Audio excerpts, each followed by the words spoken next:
I-Orlando Pirates isethole ithuba lokulwela isicoco se-PSL futhi kulandela ukuhlula kweMamelodi Sundowns ngo-1-0 ibhekene neTS Galaxy. Njengoba isalelwe imidlalo emibili, iPirates ingavala igebe bese isala ngamaphuzu amathathu kuSundowns. Amabhakabhaka besebonakala ephumile embangweni wesicoco ngemuva kokuqunjwa phansi iMamelodi Sundowns ngo-4-1 ngempelasonto edlule. Nokho-ke ukunqoba okungalindelekile kweTS Galaxy kunikeza iPirates ithemba elisha.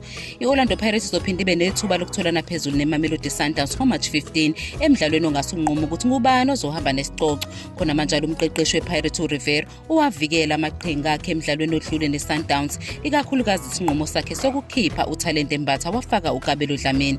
uRivera ukholelwa ukuthi amandla kaDlamini okuhlasela kanye nezinga lokusebenza kwakhe bekubalekile ekusizeni iPirates ukuthi ikwazi ukugcina ibalance phakathi nenkundla nokuvikela. Yize ibisele kuSundowns ngamaphuzu angu-23 ngesizini edlule, iPirates isinethuba elingavelele lokuvala igebe futhi bese ifaka inselelo enzima yokulwela isicoco.